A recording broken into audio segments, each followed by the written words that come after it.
Hey everybody, welcome back to the podcast. Today I have musician and composer LYNDOL DESCANT.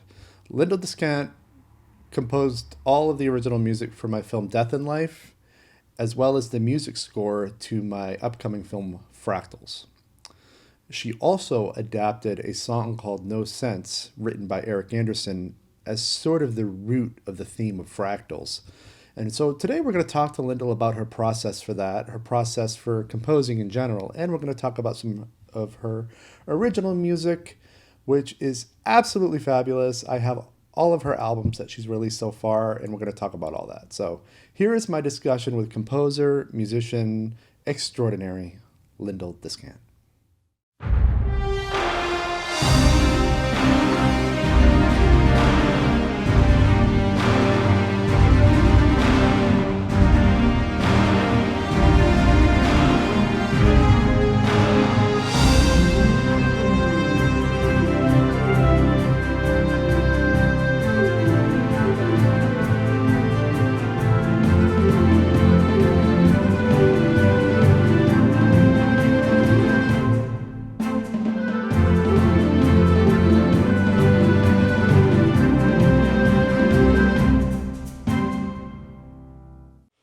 Welcome to the podcast.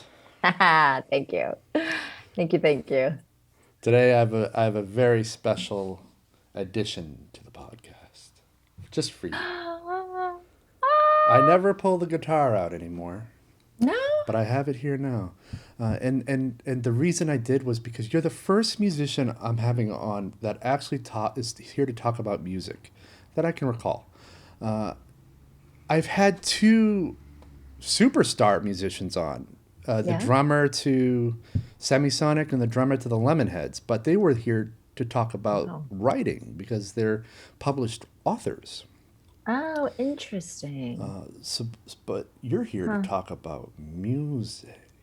Yeah, I don't know why I'm here, but I'm here. I'm showing up because I love Yeah. having conversations with you and I'm ready to go wherever you want to go. But talking about music is one of my favorite subjects. And in particular, talking about the idea of everybody being a musician. Well, if And if you get tired of music, I'm a closeted paranormal freak, well, okay.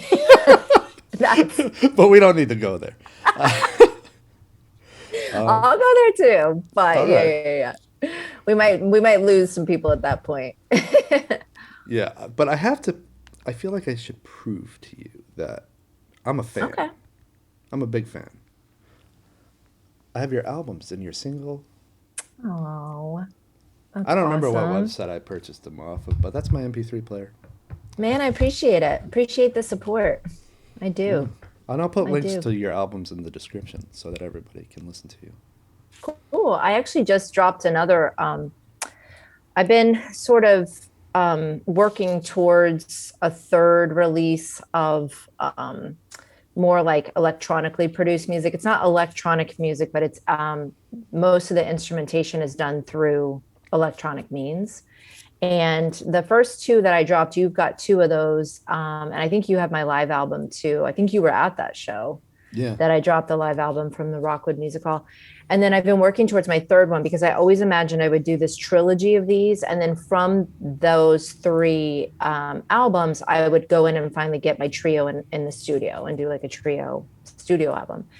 But I've kind of been stalling out a little bit because I invited a producer on, Colin Hua, to produce a bunch of these last ones. And then because of coronavirus, he has a music school and things have sort of stalled out for him. And so I'm sort of in a little bit in a sitting duck position because I don't want to pressure him, but I really want those songs the way he was doing. And he was really doing them the way I wanted him He's done. good And too. I think he's the guy you sent to mix my theme music for this podcast.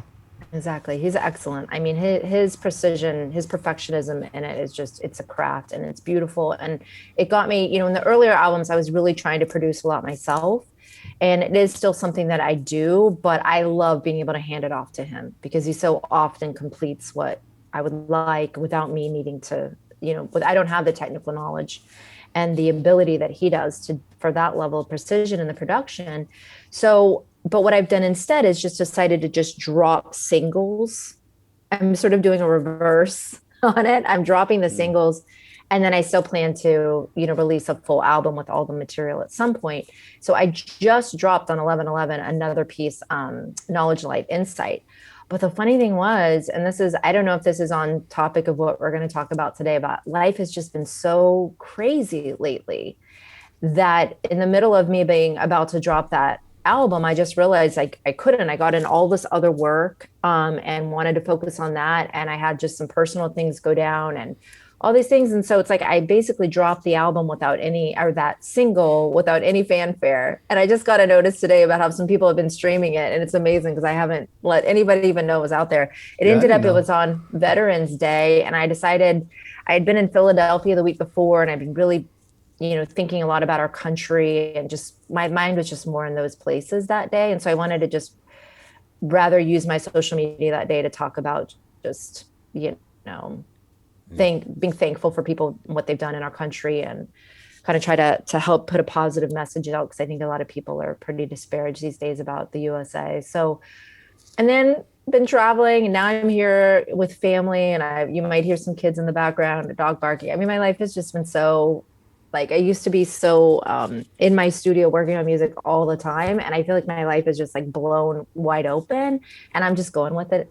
But music is definitely there always. That's always my place that I can go to kind of keep my sanity. So. I feel like that's the sort of life structure for a lot of creatives. Like, there's always sort of a plan for albums, books, films, but then there's everything that comes that doesn't, I'm not going to say it disrupts. If you're really focused, it doesn't disrupt, but it does change the sort of output plan a little bit. And it helps you, though, that you're incredibly independent. You're kind of an entrepreneur in a sense that you're running yourself as a business. So you can put out these singles without the stress of feeling like you owe someone else an album, Right. Definitely. And I have to, the other side to that is to try to keep a structure, and to try to keep, since I, in some ways I'm only accountable to myself for things, but then in a time like this where, one of the things that's important to me about music is that it's not about, it's the message, it's the content, the energy, the intent behind the music that's important. And my intent has really changed lately to this place of like family and love, and a balanced life, even for a creative, is very important. I know I can shut everybody out and get in and just work only on music. And I was pretty darn happy that way, to be honest with you. But something crept in, like, am I living my best life? Is this really the best life? And is my music reflect an imbalance because of that? And so in the last few years, I've seized the opportunity of just everything going on in the world to try to pursue that balance. And I think I'm maybe swinging a little bit over in, this way and this way, but I feel like my music is coming from an even better place than it was before. It's filled with more of these sincere moments that I'm living in my life, where family and friends, or the human being in front of me, is more important than anything else, and really living that, golden rule. And that's what I've always wanted my music to be. I want it to be of a vibration that can help to elevate all of us. And I don't want to get pulled into a lot of this division, or this bickering, or even this sort of like narcissism, or sort of being all about me kind of thing. So, that's kind of where I'm at. And I still plan to, promote this. I just sort of decided that being able to see this family right now is more important. And so on the flip side of that, I'll pick it up, and something in me has matured, because I feel like there before, even though it's my own business, I think I still would have been like, I got to get it out, kind of like this OCD kind of stuff. And now it's much more about flow, and just trusting the timing on things, and recognizing that it's more about, like, I heard this somewhere, like being it's more important to be a candle in the dark than to rail at the darkness.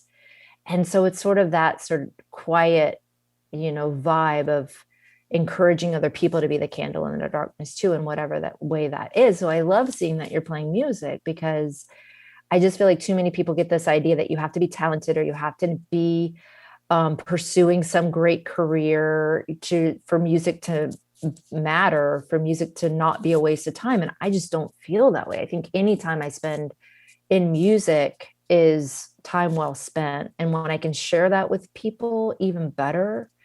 And the family that I'm here with now, they play music together. They play violins together. They play cello together.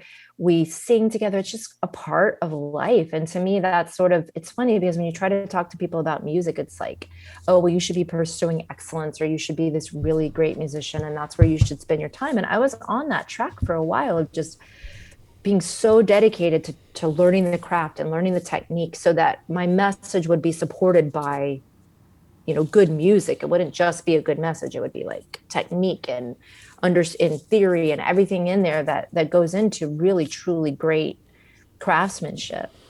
But in there, I think you can get lost. I think you can get off your message, or you can sort of get out of touch with your own unique contribution to music. And so to me, being around family or sort of letting go a little bit on that is helping me to effortlessly find that again in a way. So anyway, I'm not sure if that's the direction that you want to go, but that's where I'm at.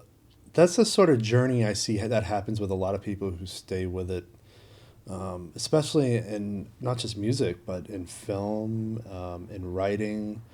You find their work getting a lot more personal and informed by a deliberate shift in lifestyle. Because when a lot of artists are younger and starting out, everything is about getting this right. Mm-hmm. Everything is about the success of it. And I think the markers between 35 and 40 years of age, where people, if they decide to stay with it, they stay with it as in a way where it becomes an asset to their lives, that not in the sense that, I'm trying to figure out how to word it, but the content changes in a way where, like, it's clear that the person is less panicked about creating a product, and it's more just this person's living their life, and this work is a reflection of that. Yeah. Which I can't say is the case about everything that precedes death in life. But death in life and everything after, for me, was that. Like, it was this awakening that I don't have to obsess about technology. I don't have to obsess about whether or not it is liked by the right people. And I'm slowly shifting now to focusing more on the space I live in, the people I surround myself by, which I wasn't really thinking about. I used to just sit alone and, like you kind of illustrated, just work on this and it was fine. I would just like write. I would develop projects. I would go out with my camera by myself and just shoot scenery. And for 20 years, that was fine. Now it's not so fine. No, it's the same with tired me. of it. Yeah. Yeah. So. And I still yearn for it. I mean, there's moments where I yearn for it, but it's almost like I can get filled up quicker. I can have just a little bit of time to myself, or I can even be doing it with, going on hikes and, my partner's 10 feet ahead of me and I'm having just the exact same experience that I would otherwise, and it's just different. I mean, I think that it is a positive thing, because I think sometimes you see, people expect, somebody just talking about Dave Matthews this way, because I have a friend who is such an uber fan of Dave Matthews. And I loved Dave Matthews back in the day, but I really had lost track with him. I hadn't been following him, and she just saw him in New York. He was just there for a couple of nights. And she was just talking about how some of the fans, they get so disappointed because they almost want the sound to stay the same. They want more of the same. And in her opinion, she's such a loyal fan. She's like, it's normal. We should hear his progression in life. And his last album, I think before this one, was more about family and was more about these more mature things. And to me, that's what art is. We're processing through who we are, because we can't get beyond our own filter. And I was explaining to my boyfriend, I don't know at this point. I will always continue to grow as a musician. I will always work on technique. I do love it, but that can't be all for me. And I'm at this point in my life, I'm wanting to play to my strengths more than anything. And I feel like and somewhere in the last 20 years, I did have that idea of like, take every opportunity, like get as good as you can, try this, try that, try this, try that. But I was, and many times getting out of who I think I really am as a musician and trying things out and going here. And it was cool because it's like the pendulum, like when I was over here, I learned this. And so then when I come back here to express my ideas, now I have that, now I have this side to my music. And I think all of that, comes together. But ultimately, I don't have that much more time on earth. And I don't even know. I mean, I have no idea how much time. We never know. Yeah. So it's now this different urgency of like, just do what I can do, offer what I can offer.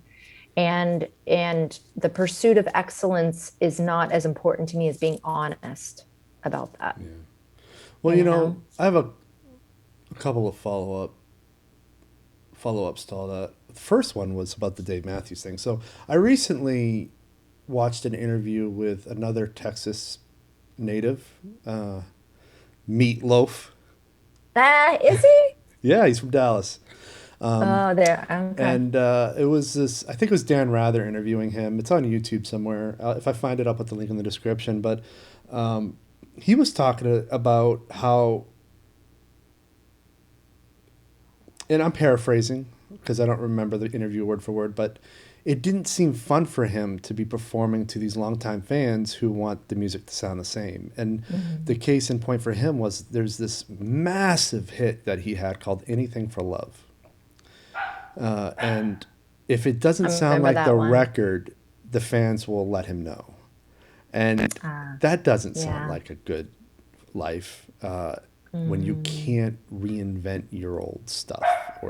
And I can imagine with Dave Matthews, it'd be like, Crash Into Me was in the wrong key, or you fucked up the picking on Satellite, or something like that. And it would drive people nuts. Because I think too many people don't look at the artist and the artist's journey as this thing of growth. To them, the original record is disposable entertainment. It should always be the same.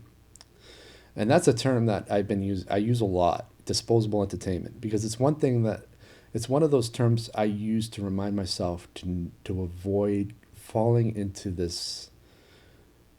You can easily fall into this mentality that's all you're creating. You're creating somebody else's entertainment, and then once they have it, they're just going to throw it off to the side, and that's going to be that. And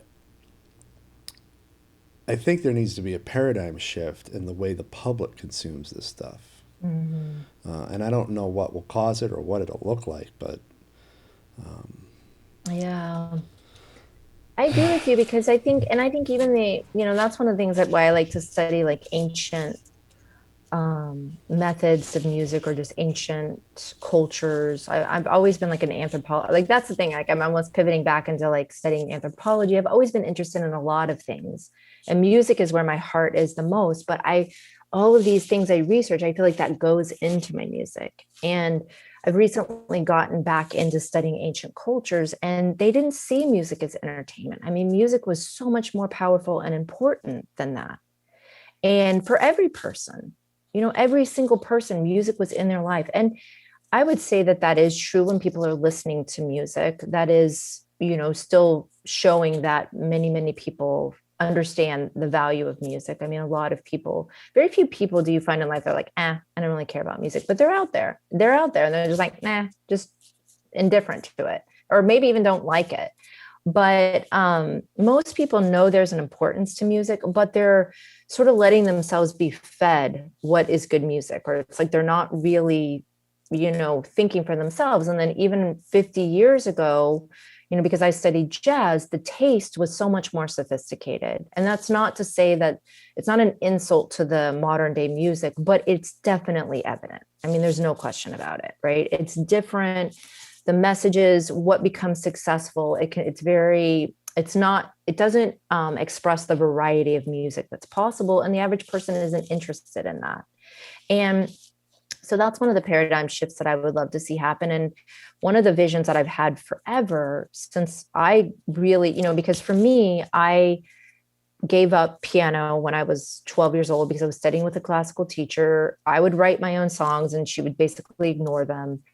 And it just didn't feel, I don't know, I didn't see the value of learning this classical music. And I didn't know any local musicians. The only musicians I knew were like Madonna and Michael Jackson. I had no desire to be either one of them, even though I liked their music. And I continued to sing. I was always in choirs, but I really didn't come back to study music until my early 20s. And it was more from a mental health standpoint. It was like, I can get on Prozac or I can start to be creative. Like I just knew that. I just knew being creative was going to help me to deal, because being in a 9-to-5 job and all that stuff was shocking to my system. I wasn't ready for that. So, I found like I had bouts of depression and like, what's life all about? And this is meaningless. Nobody around me was questioning it. So my music was that place for me. It was my sacred space to come home at night and, ask these questions and express these concerns, or express, whatever it was. And from that, it's become even more powerful. For example, I find that lately I'm sort of dealing with some thoughts in my head that are very suspicious thoughts, and they're not in line with reality. And I'm recognizing that, but when they come over me, sometimes they're hard to deal with. It's like, I don't know, is this accurate, or am I being suspicious? So I'm like, okay, I'm going to learn Elvis's song, Suspicious Mind. And I'm going to think about this every time I'm playing it. I'm going to think through this. Like, I want to grow beyond that. Those thoughts are not serving me anymore. It's like a form of clearing out your own head, clearing out your emotions. And you can use your music practice in that way, and that to me is just one of the many ways that music is not being utilized by the average person. And my vision would be that someday we get back to a place where every person knows an instrument. And it doesn't mean they have to be good or talented. And what I found is, beyond what is talent, who has talent, who's smart, the people that actually become the people that we're listening to on the radio, they have a certain personality that works with that. It's beyond just talent. You know what I mean? Because there's a lot of talented musicians I know that don't have the personality to do the career the way it needs to be done today. And so to me, it's not the average person, the way they think about it. It's like this elitist idea, like we're only listening to the most talented musicians, and why waste your time if you're not one of those guys, and it's almost like embarrassing if you're somebody who's in a garage band and you've been doing it for years and years. Like, why are you doing this? Why are you spending your time doing this? They just don't get it. And I'd love there to be a paradigm shift on that. And I think the only way possible is for people to actually start playing music themselves again, and reconnect with it. When I was in high school, when I first started learning guitar in my freshman year of high school, and I would attempt to question everybody I knew who could play guitar. And it always came down to, well, if you can play guitar, how come you're working here? How come you're not creating an album? How come you're not doing this? And so they go, well, can't I just play guitar for me? Can't I just learn how to do music?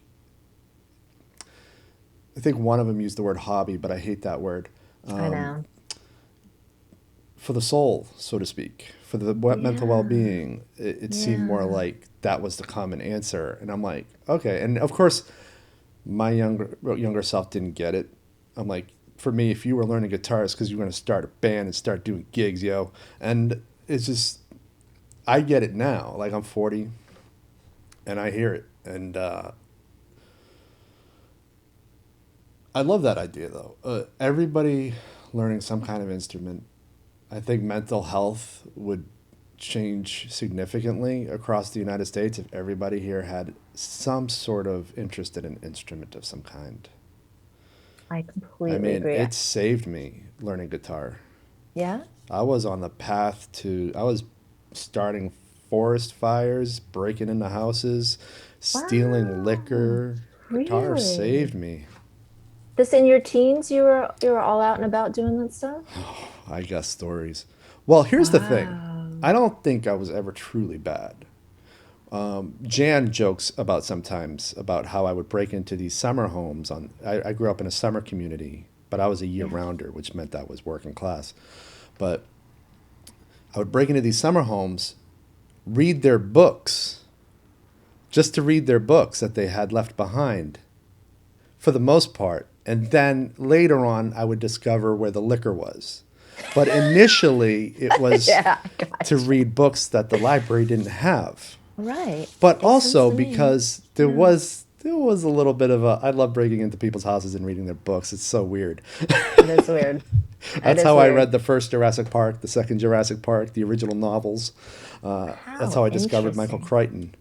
But yeah, so I guess it was rooted in somebody not wanting to truly be a horrible person. But when you grow Right. up in a place like I grew up in, you get bored quick, and being a criminal is very entertaining.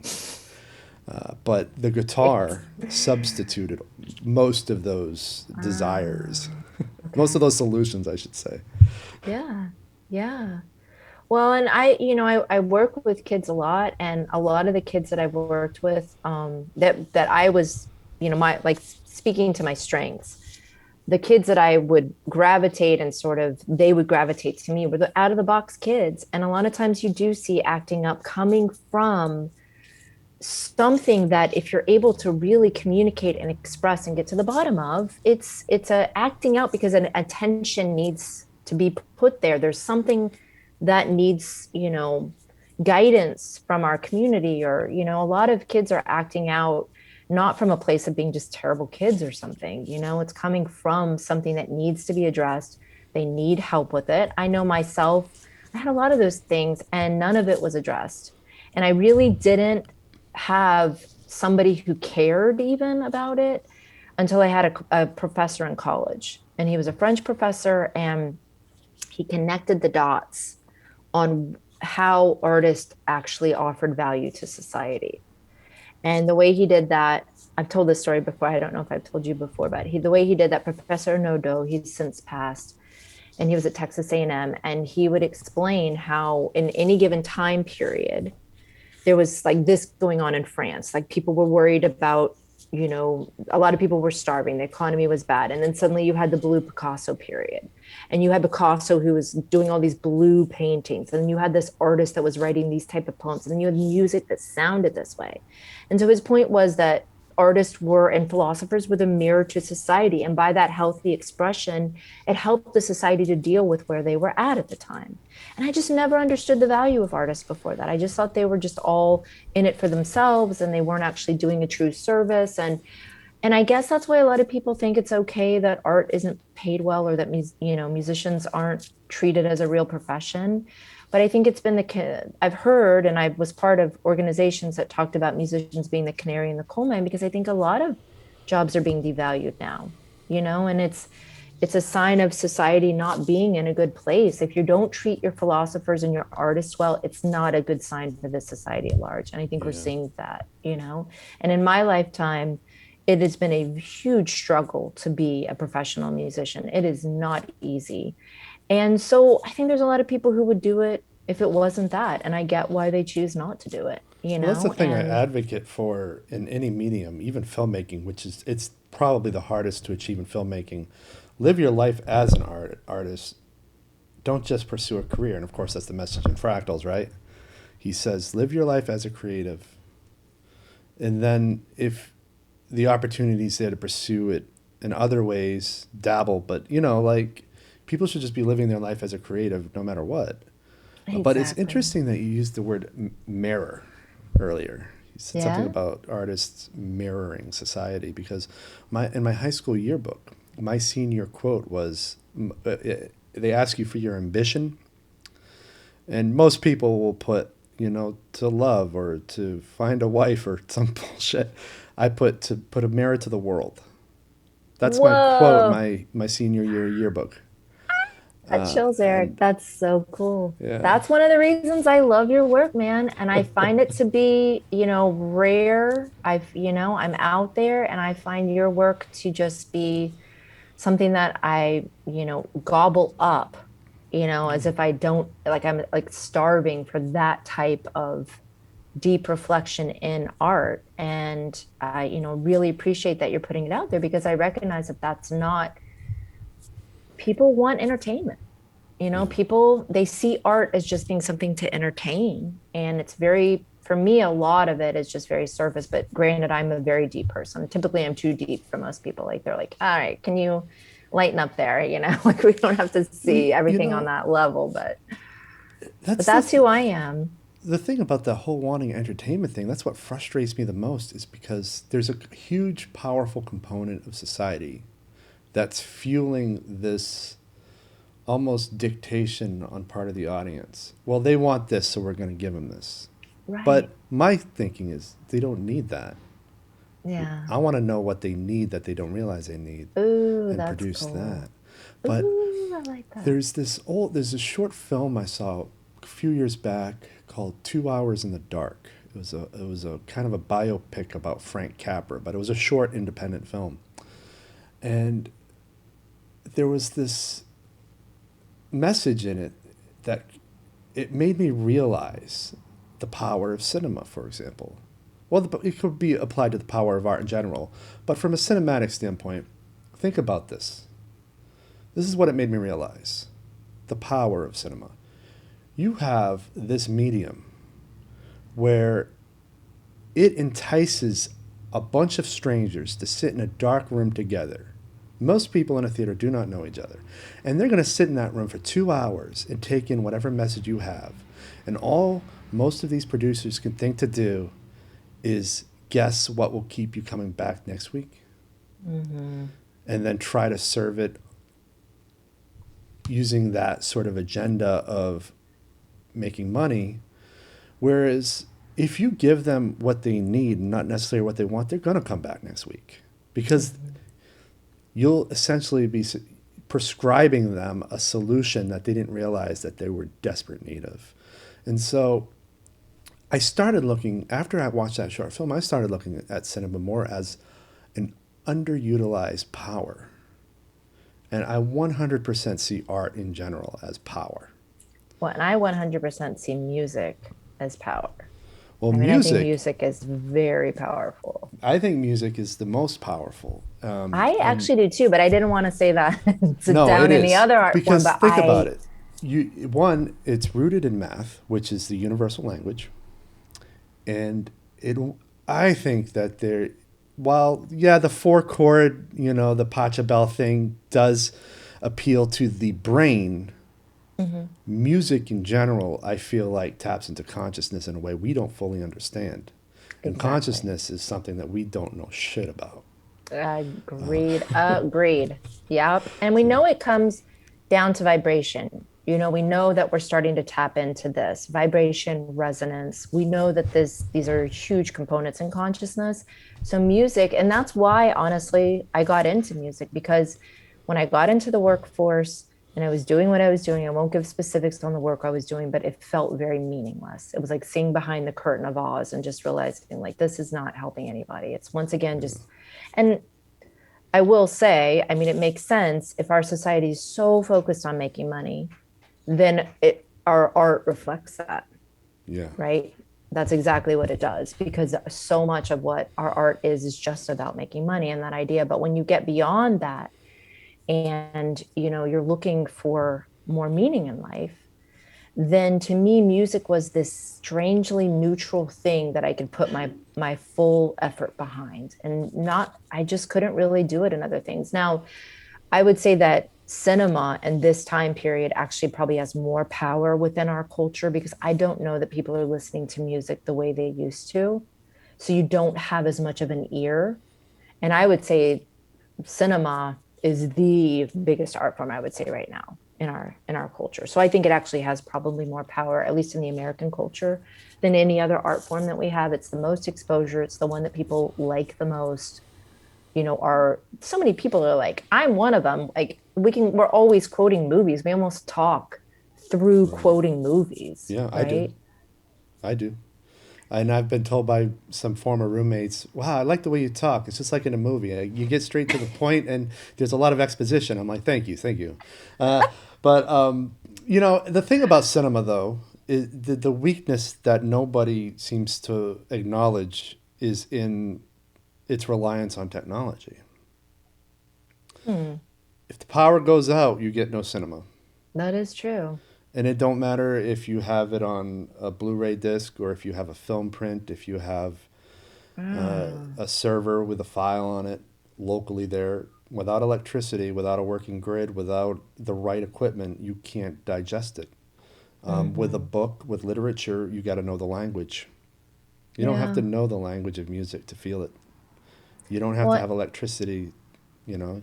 well, it's like but that is part of what's making me sad because it's like all across America the last 10 years, like pianos are just getting dumped, and they're not being maintained. And some, even in my line of work, I always Pianos. prefer, yeah. Yeah, I've been trying to get rid of this antique piano to somebody who will actually restore it, and nobody Yeah. wants it. You And I don't can't know what to give do this with it. stuff away. You can't give it away. And it's so sad to me because, I think the way like some guys or people feel about cars, I feel about pianos. Like they're all valuable to me and I want them to last as long as they can last. And, back that's one of those things that I would have loved to be a musician in New York in like the 80s. Because I think back then, maybe even probably the 70s even, you had Mm. beautiful pianos and a lot of restaurants. You had decent paid gigs there playing music for people. You had audiences that actually appreciated that and wanted that.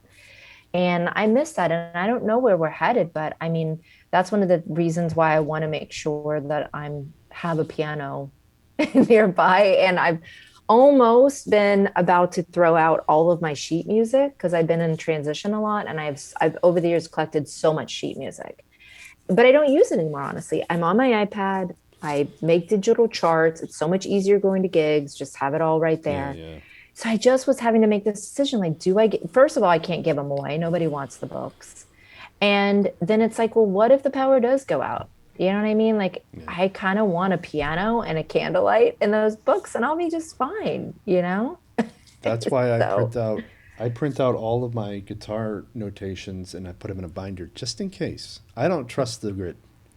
Like, I don't really I either. want I access don't to either. everything. And then I also make hard copies of all my screenplays, of all my anything I write. Because you could always take it to like a play form Yeah. if you needed to. You could go back to old school theater, I guess, but it's not the same because that's one of the things I do. I personally do actually really love cinema. And I think at my heart of hearts, I came to music because of this idea when the music is perfectly melded with the visuals. To me, it's like I just blow open with joy. Like it's so amazing. And I've Fish concerts. That's why I was super into Fish because their lighting guy was so incredible that the visuals with the music was out of this world. But I haven't, ever since I went to Europe and studied jazz, and really they don't have jam bands over there, at least in the scenes I was. I kind of fell out of the jam band scene, even though essentially that was what made me get into music and the improvisation and the matching of the lights. And it was just out of this world. But when I watch visuals, beautiful visuals, or interesting visuals that are perfectly matched with the music that goes with it, for me, that's it. I mean, that's just, and you can't necessarily do that with a play. Like, it's not the same. I've seen a lot of plays, but it's not the same, as Yeah, being I able mean, to I've do tried that. writing plays and I get bored immediately because I know that one, I'm not going to be able to collaborate with a composer, and two, I'm not going to really be able to dictate how you look at it. Everybody in the theater is going to have a different view Right, of it, which right. pains me as a, I'm not going to say I'm a perfectionist, but I am a dictator. I know how I want it. It's like, And yeah.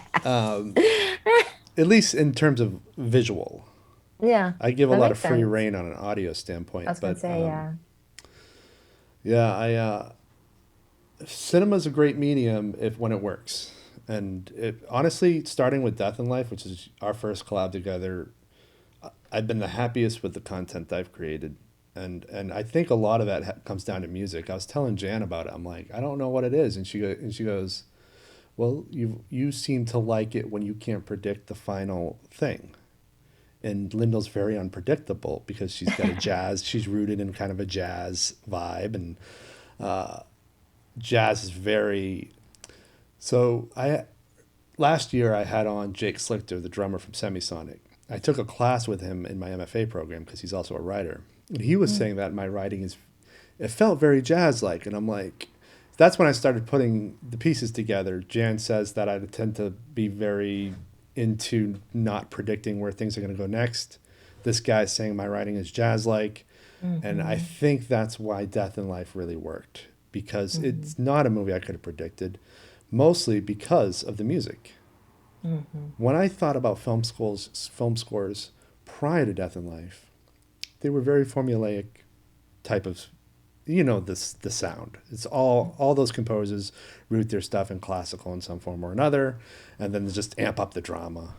And there's something about the jazz feel of that score that just made me realize the direction I had to go with developing other projects. How can I develop a process so that, one, I'm going to end up turning in a project somehow, but also not be able to 100% predict what it's going to feel like. Like Fractals was a little more controlled than Death and Life, but it still didn't come out the way I thought it might have. Fractals is way out there. I thought it was going to be a black and white movie with colored sequences or color elements within it. I thought it was going to be more of almost like a neo-noir type of thing. But it's not that at all. It's very colorful, and it's very bright, and the use of no sense was like, that's just changed the whole vibe of it. Yeah, exactly. And that, to me, that's what I really love working with your projects, because I think it's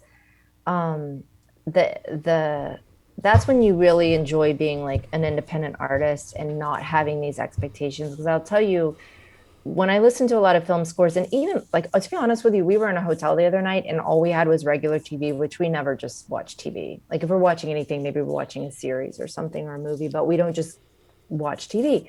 And it was driving me nuts how like all these reality shows, all the music was like dun dun dun na na na na, and it was like we ended up like watching with a friend like a YouTube cooking show, and it was such good production. I really couldn't tell if this was YouTube or regular TV. And I'm so out of touch. I was like, is this on regular TV? Is this like a TV show or is this like YouTube? The thing I loved about it was the lack of that formulaic, dramatic music. I was like, I can't stand it anymore. It's like the way sitcoms got for a while. I couldn't stand the pacing of the sitcom. It was just too predictable. And I can't watch any sitcoms anymore.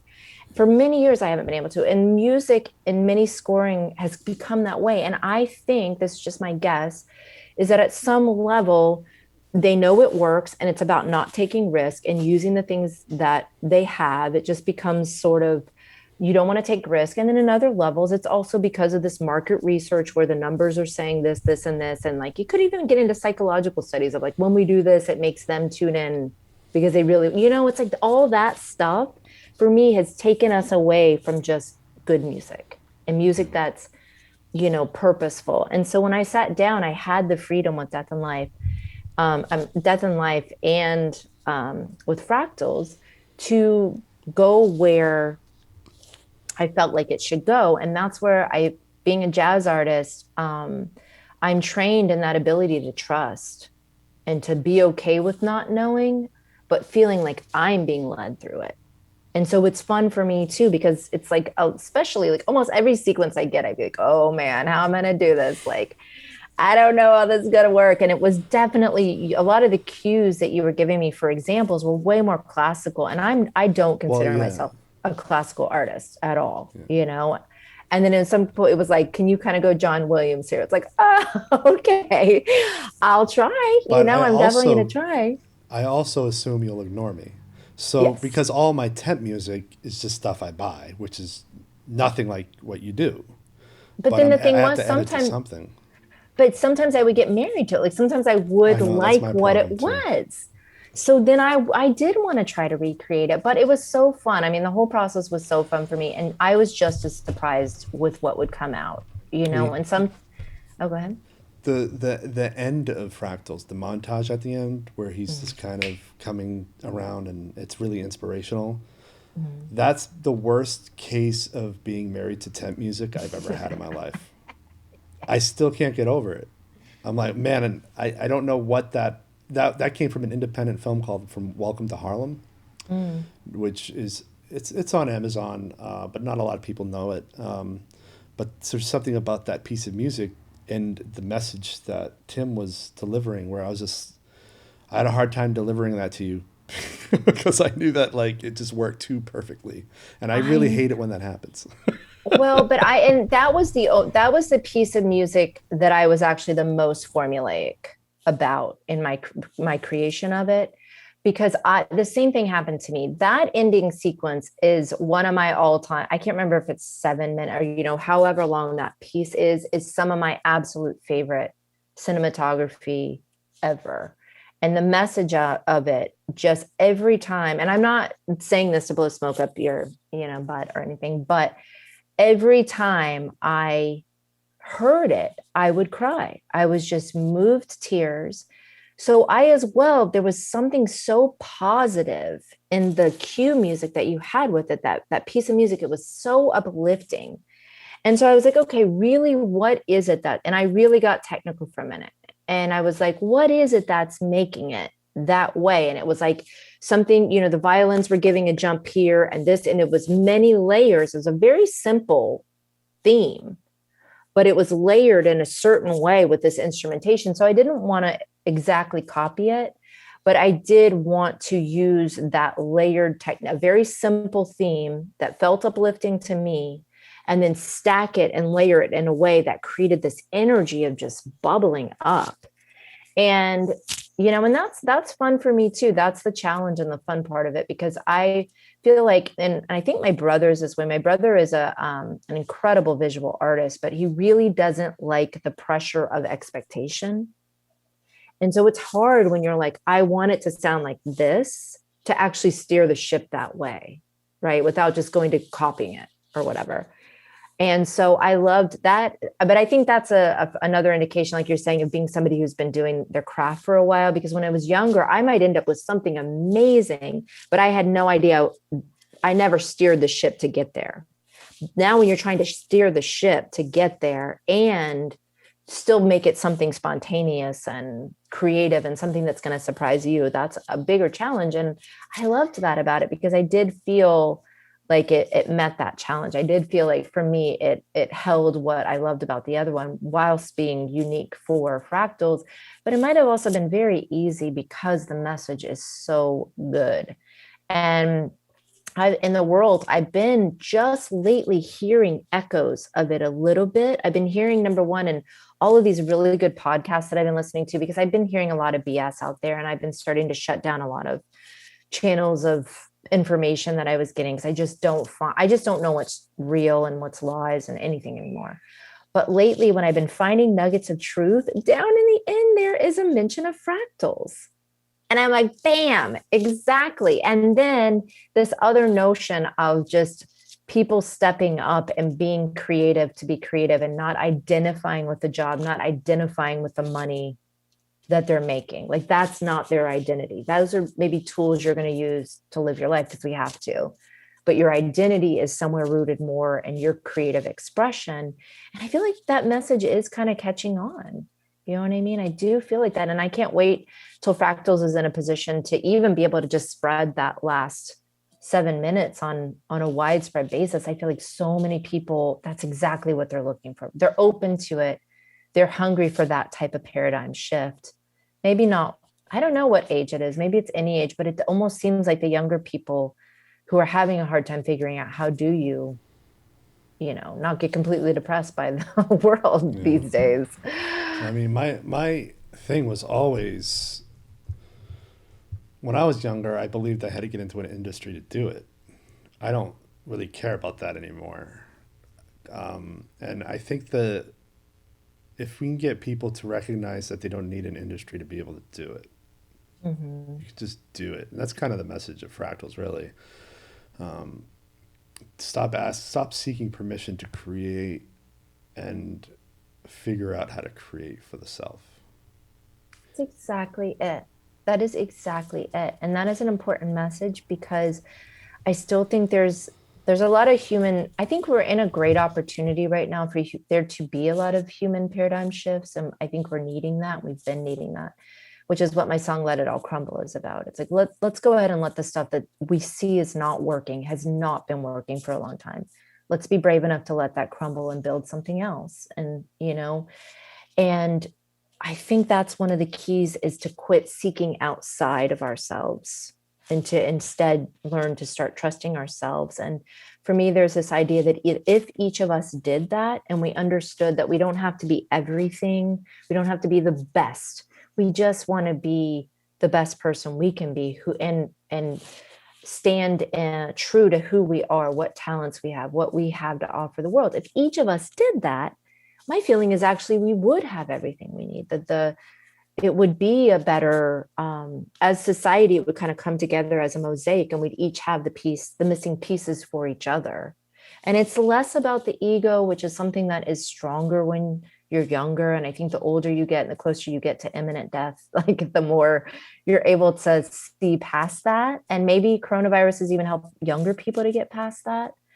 The things that they're facing now are very different than where we were at. And anybody who is a creative today, I just want to send like a huge thank you to, for holding the line, because I think we are creating alternatives to a sort of monopolized,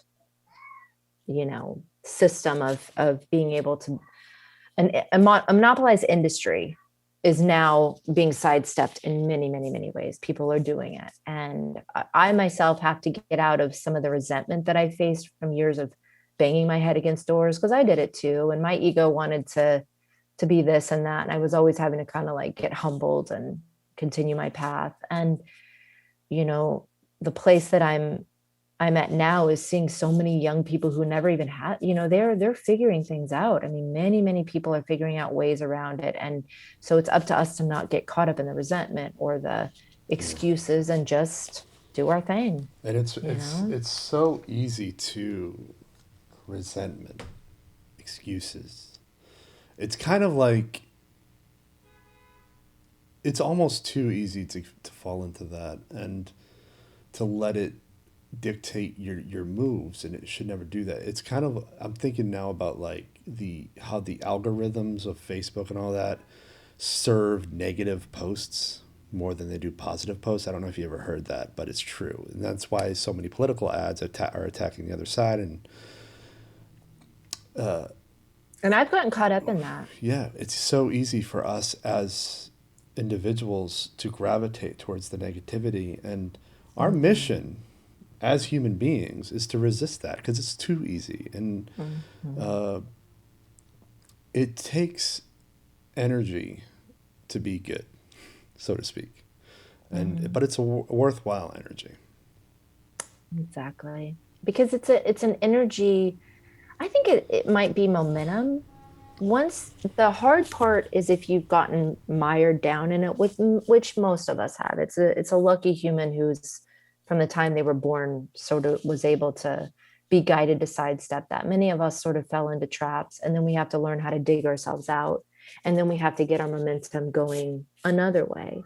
But that's where I have a lot of positive hope, because I'm like, the more of us that do it, the more it's easier for other people to do it. And there's a certain point where it really would shift, and it would be easier to be in a, I hate using the word positive because I don't mean it in like a surface level, but I mean deeply healthy space. That's maybe a better word for it, because there's going to be sadness, there's going to be all levels, but you're healthy with it all. And it's not this heaviness and this tragedy that, stops so many people from doing what they really want to do, and the more of us that work to build a momentum that goes, against this current negativity and this current conflict, then the more that's available for all our other brothers and sisters. And, and that's what I feel like we're doing too with our creativity and our art. It's like the more of us that are brave enough to do it, even if it's in the silence of our own home, it's like that really does affect, when going back to consciousness, that affects our collective consciousness. Yeah. I'm a believer that if you're sitting alone in your house and you're just playing around on the piano, not recording it with a piece of technology, just the fact that you're there playing it on your piano, it's in the world forever, even if you can't revisit it again. And if we understood more about frequency and waves, sound waves, we might even realize that those waves are going out and creating like a better vibe. Yeah, you're fucking with butterflies over in Europe. But I'm not even thinking about sound wave. I'm thinking about space-time. Oh, you are? Okay, so Yeah, I'm do thinking about tell. the quantum aspects of it, where like time as an Gotcha. illusion, Right. You're that right. everything's happening all at once, and that we're There's just perceiving there. it as a separate set of events. And You're right. That's a good point. That's absolutely it. And just because we don't understand these things or we don't have a value for them in our current society, it doesn't mean that they don't have value, or it yeah, doesn't mean that there's not some greater reality that someday when we're beyond the veil, we're like, duh, of course, I mean, you what know? hypothetically, what if we evolved? What if like your great great great great great great grand nieces or whatever evolved, right? And in such a way where they could create sort of a rent in the fabric of space time and listen to that thing that you played by yourself. Wouldn't that be? Wouldn't you want to perform for yourself a little bit more? Oh my Like, gosh, Eric, that is the coolest thing. this is why it Oh takes me my, so long to finish projects because I'm always like philosophizing these ideas about reality. my gosh, that is so. But see, this is something that I'm so interested in, and it's is our true human technologies that we know are there, but we haven't tapped in. And I've never thought about that one. But yes, of course. Like, Oh, we why wouldn't totally that have. be? Like remote viewing, No, that exists. yeah, it exists now, That but I mean, bug what is if in my that's like, family. It's in my genetics. no way. Yeah, I'm telling you, bro. My mother saw me when she was 11 years old in a recurring dream that she had up until the scenario of that dream transpired. Yeah. She knew who her husband was going to be when she was a kid. And when he Interesting. married his first wife, she walked over to him and kicked him in the shins. She's like, this isn't how it was supposed to go. And she ended up being his second wife. My That is sister so. has had some weird shit. Actually, at some point, I don't know if I was going to do it on this podcast or on the channel in general or at all, but she sent me a letter. My mother sent me a letter when I first moved to New York in '03. She's like, she detailed a list of all of her extrasensory perceptions that she's ever had. Wow. And then at the end, she goes, plus there was this really horrific recurring dream I had about your father, but I don't want to talk about it. And I'm like, fuck. I'd have no idea what it could have been. But I mean, and You never found out. almost all of it concerned me. There's something about me. I'm special. But Well, but that's mothers, though. the other thing, too, is my sister has it. She doesn't talk about, she's not as open about it. I try to get her to talk about it. We do quarterly brunches, but we don't really have time to go that deep into that kind of thing. But sometimes I'll have these weird moments where I'll have a waking dream where something's being said to me by somebody. So, for example, there was this one instance where I was in this waking dream and we were at St. George Terminal in Staten Island, and Jan was telling me a specific thing about something that was said at work that week. Later that afternoon, that scenario transpired. And I predicted what she was going to say. And Hmm. because of that waking dream, and it's happened a couple of times, and it's happening more and more as I learn to meditate. I've been learning how to meditate. Right. And Lyndall, there's some crazy fucking shit in this universe that you can tap into if you learn to meditate. Oh, I listen, I know, brother. I've been I've been doing some of that myself. It's like And awakening. It's almost like exercising this. Because I get headaches here when I start getting these flashes now, these mm, flashes of light, and then I'll have these. I don't dream as an adult. I don't dream, and if I do, I don't remember them. I'm now mhm. not only remembering my dreams, but they're more as more real as they've ever been, and not they're not all grounded in reality. Like some of them are, I guess they would be horrifying to some people. I find them quite entertaining Mhm. Yeah. because I'm entertained by like, I guess, terror. But yeah, there's just something about like meditation that awakens a part of the brain, and I think there's an evolution that we could put ourselves on as a species where we're tapping into something that science and the academic process is not ready to recognize as there. No, I completely agree with you. And I had some out of body experiences when I was in my early 20s, that were not, and I always had like kind of like really intense dreams. Often would know something that was going to happen before, but I wasn't trained in it. And it actually really messed me up too, because It sometimes I will. couldn't tell if I had a bad thought, was that a premonition? Does that Yeah. mean it's going to come? It's like really messed me up in a lot of ways, which is one of the reasons why I had to do a creative, I had to get back into music, or I had to do something, because it was a way to start to discipline my mind and discipline my thoughts. And I really think that's a widespread thing happening, is so many people's minds just cannot focus for 2 seconds. And the thing about meditation or prayer, anything, is it's about sitting in stillness and Right. silence. Well, I And the think minute that you're there, this whole world can be opened up to you. But I'll tell you, it's really difficult in our modern world to not be distracted, or to even see the value in sitting there and doing that. if you can't find the time to meditate or find a place to meditate in New York City, God forbid, that's the hardest thing to do is to find a place to meditate. Precognition should be taken with a grain of salt. Most of the time, the scenarios I've ever gotten were completely benign. Like, you Mm-hmm. can't fucking show me the goddamn lottery numbers. Like, it's just all, but like yesterday I had a vision of almost like a ranch house with a mule in front of it. And I'm like, what the fuck? I have no idea why my brain has decided to flash on a ranch house, a blue ranch house with a mule in front of it. It makes no Interesting. sense whatsoever. And some random figure sitting on the porch who I couldn't make out, but typical ranch hands, I guess. But the rabbit hole, or the sort of the you'll fall into this dark pit if you panic about any of it.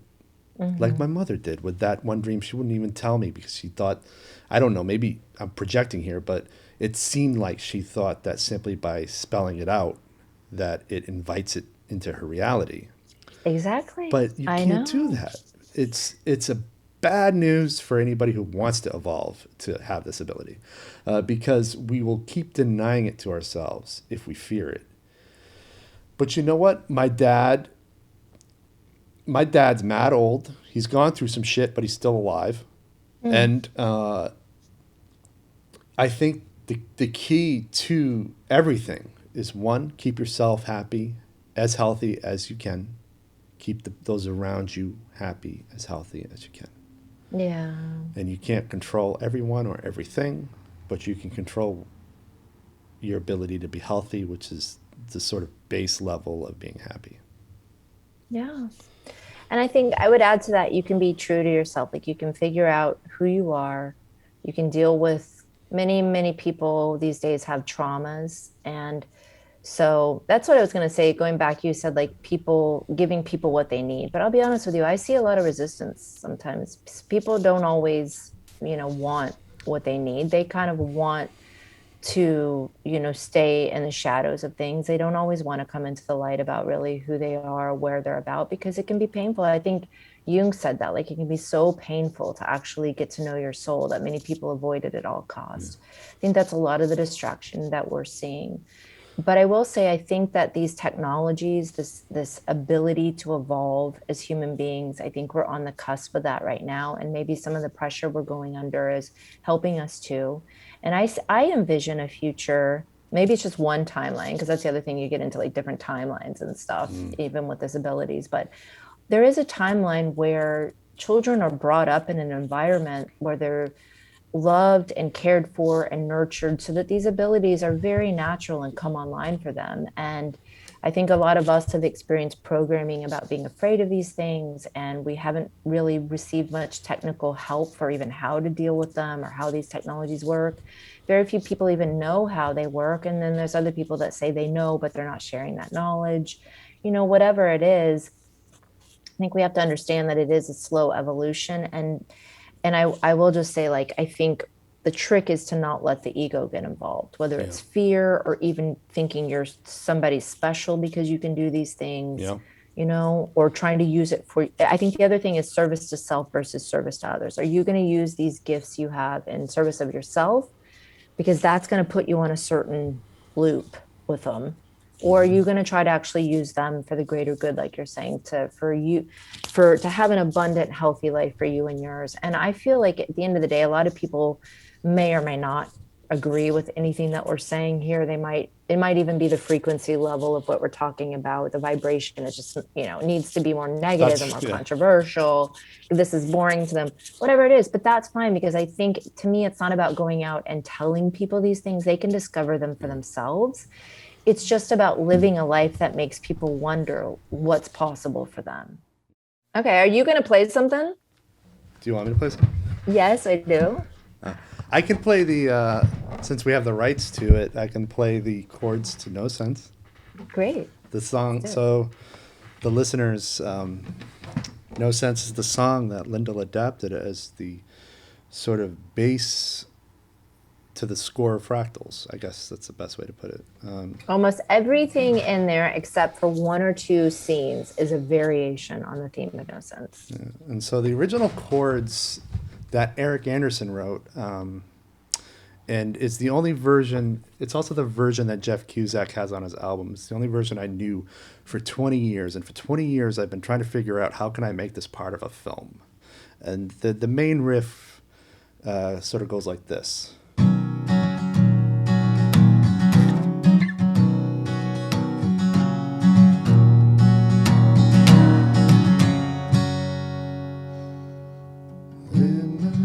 I'm not going to sing, but...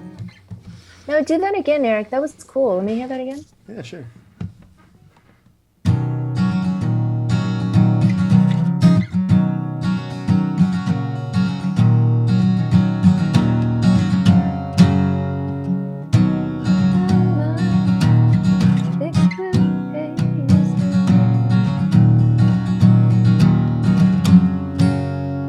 Is that it? Am I singing the thing?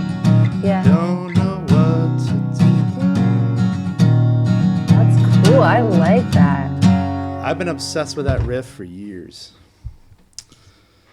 I'm so stoked that Eric was nice enough to, I guess, loan it to us.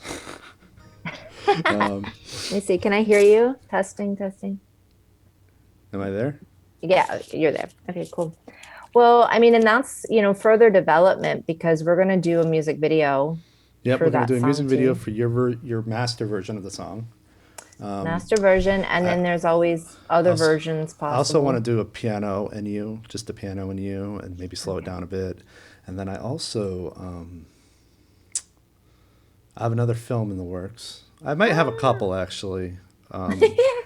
Yes. But again, I'm unpacking. So initially I told Jan I wanted to make a monster movie next. Oh, really? Okay. And it was supposed to be like something cheap, something simple, something straightforward, something to have fun with. And I've been writing out this massive notebook of ideas, and I've been writing it, and it's actually written, but now I'm just further developing it. And it just became an unpacking of what is a monster, who perceives something as a monster versus not a monster, and what does a monster actually do. and so it's sort of a philosophy on the concept of a monster and the point of view that people have. And okay. So that's, well, man, I can't do anything simple. Well, this comes full circle, because I'm a huge fan of your work too. So I'm excited to see what else is coming out. And I'm wondering, when are we going to be able to share Fractals? Like, is it in the festival season right now? So I submitted it to festivals, and so far I have to hear back from all of them before I can do anything with it. Right. Because everybody wants premiere status. Yeah. So I'll probably hear back by January or February, and then whatever happens. Did you ever have a that's when we'd have a viewing or a premiere? Yeah. We'll either have it at a festival, but if it doesn't get into any festivals, which is possible, and I can talk about that in a minute, I want to definitely rent an auditorium and screen it for everybody here in New York before we stream it. Okay. But by the end of 2022, I plan to stream it. Okay. Cool. 100%. Excellent. I can't wait. I can't wait. It's the sister gonna. film of Death and Life, so it has to be out there. It's what, the sister film. Yeah. Yeah. Exactly. And I still love Death and Life too. So I love that I've been able to be part of these projects. I'm super excited to be a part of any future projects. Cool. And for myself, I'll tell you, it put me on a different level. Like just scoring for fractals put me in a different place with composing in general. It was a really, so I'm excited to, just that evolution and that growth through the process or whatever. It's like I'm still feeling the effects of it now in my music that I'm doing. And the music that I do going forward, it's almost like it really changed a lot about the way I think, because I can go formulaic. Like if there's a project that I need to, I can go formulaic. It's no problem. But I think for me too, I'm recognizing one of the things I can bring to music is that ability to just go there and face the horror, evacuate, they say, like face the fear of the blank page, just not know what I'm going to do, watch the scene and compose and then build from there, and I really love doing that. And so it's given me more of a confidence. And I think in that way, that's the way I'm the most jazz, because I think I like a lot of different styles, and people define jazz so narrowly. And there's a lot of things about jazz that I've sort of was in the scene and I'm not necessarily interested in. But the improvisation and the ability to have the courage to face every moment with trust and go with it and go where it leads you, I learned that from jazz music. And I now realize that that's, who I am as a composer and a musician. Like I always want to be that person, who can just not necessarily come and try to control the moment, but instead be part of something bigger.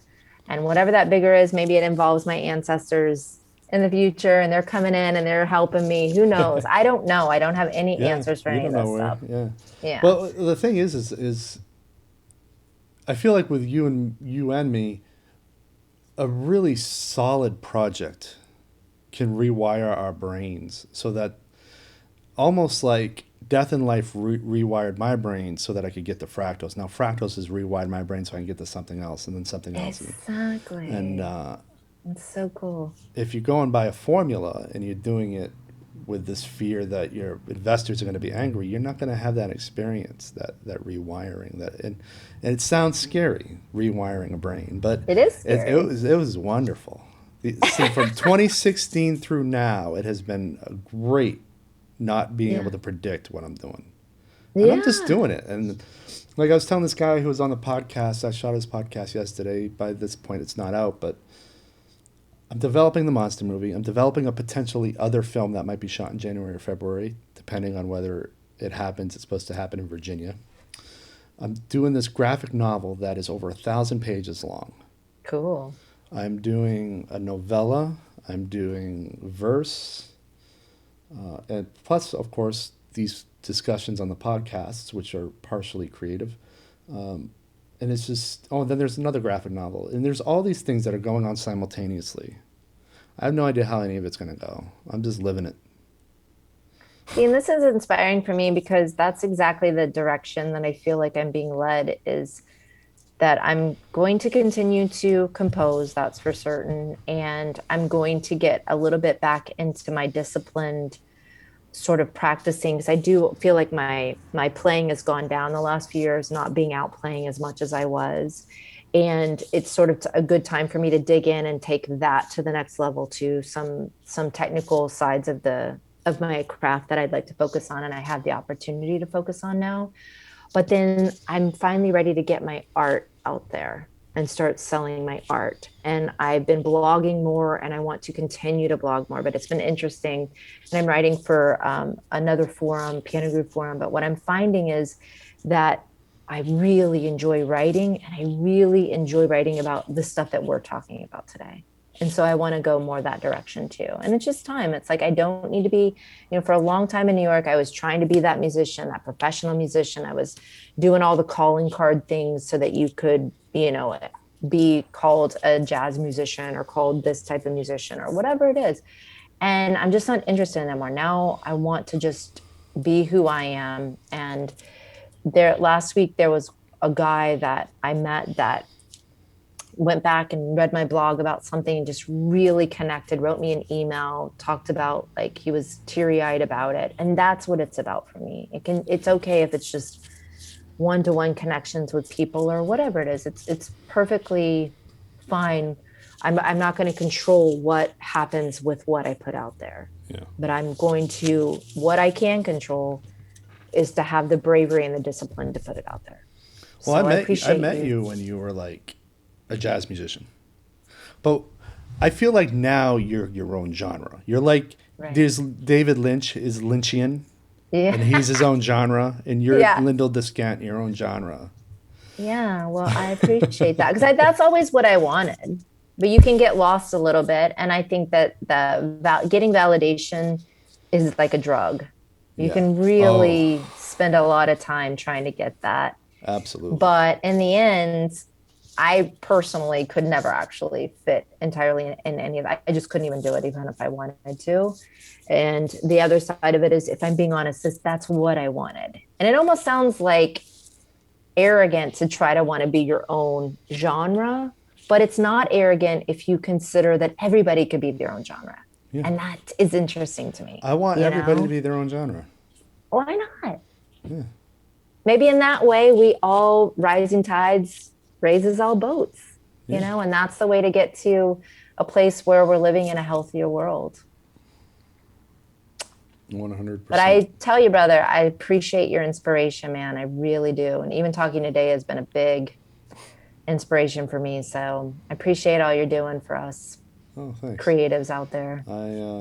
I look forward to more projects, and I'll try to use less formulaic temp music moving forward. Well, no, but now I know. See, Death and Life, you said I could do whatever I wanted. That was clear. Yeah. This one, I wasn't. The first few sequences, I like, is he going to come back and stay? But initially, we were like, initially, of course, when you try to make a plan and you have the philosophies I have, it's all going to go to shit anyway. But I wanted you to just create an hour of music that I could just cut up and pop in. That's right. Remember that? We were at the World Financial Center in Lower Manhattan, and I told you that. But then as I started seeing the structure of this thing, I'm like, that's not going to work anymore. But at the same time, I still like left you alone. I feel like, Oh, you completely there was did. like, Because I think 3 to 7 is my magic number. So I think I gave you a total of 7 directions. Yeah. Across the whole film. I think so too. I think so. And it was early on. So it gave me an idea early on. But, I never knew. And I was even holding my breath, like when it actually goes to be edited, is there going to be things that get kicked back because they don't work at that point? But, and I even tested you a couple of times. I was like, I don't know that Eric's going to like this, but I'm going to send it over and see. And you were like, no, it's cool. This is it. That's what I imagine. And it's like you said, I think that is the blessing of a really well-matched collaboration. Because I wouldn't ever want to put something in your film. I would always want you to be honest with me. So always know that I would want you to be honest with me. But at the same time, I appreciate that my creativity can flow more, being that I'm not aiming it to what I think you want or don't want. Well, there was one part where I was like, I don't know if we need this. And you're like, all right, just shave it off and fade it out. I'm like, okay, I'll tell that to the mixer. So I'm not doing that. Yeah, I mean, that's, those kind of changes are easy to do, and there might have been like, there was one piece I think you wanted in the beginning, you wanted a different beat. And that one was a little bit tricky because it had been sort of relegated on a different beat. And so to go in and figure out if I had to do it all over or figure it out. But other than that, for the most part, it was just like I don't know. I felt like it wrote itself for me. I just had to show up and be courageous and be able to get past my own personal fears about, could I do this, or would it be good enough? If I dealt with that, it felt like the score wrote itself. And it was largely based on just watching it, being inspired by the characters, and also somewhat, I will say, dictated by the technology. Because I'm still in a place, and I got a lot better, but I'm still in a place where I'm getting more proficient with my DAWs and the different sound samples. And for me, I would have loved to actually use real instruments. So there's times when I was like, I might have in my head heard a certain sound, but my sample of it wasn't good and I couldn't find a good sample. So I'd end up going with something that did sound good. So that was another parameter. But to me, that's part of the fun of creativity, is when you also have to play within what you've got. Lyndol, this was a great conversation. Thank you, Eric. I've so enjoyed this. The audience will never know that we cut out a whole half hour of discussion. Never. I'll never tell. All right. Thanks. But I enjoyed that. Yeah, this has been great, Eric. I really appreciate it. Yeah, and I'll keep you apprised of upcoming projects. And will you give me a blast letting me know that where your new music is, so I can put it in the description and we can finally get it into the hands of the people who want to listen. Yes, I would. Knowledge, Light, and Insight is out, and I will send that to you so people can listen to it. It's meant to be a song about just remembering your own sort of ancient wisdom and how that applies to your life. But in particular, it's sort of written about trees, because trees seem that way to me. Yeah. So it's kind of like that. It's that. And I'd love to just share it and encourage anybody out there who even has an inkling of what they want to do, a creative project or otherwise, something in their soul that they want to get out into this world. And I just want to encourage them to do it. Now's the time. Now's the time. That's going to be the name of the episode. Thanks, Lyndol. Cool. You're welcome, Eric. Thank you. All right, take care. I'll talk to you soon, okay? Yeah. Bye.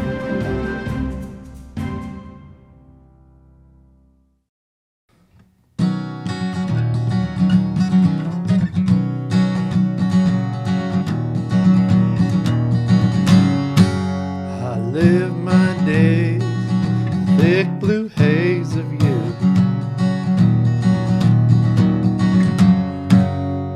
I've lost my way, I don't know what to do.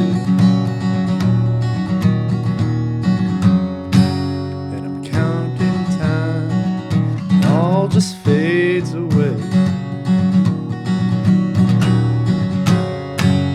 Like I lost my mind with each passing day.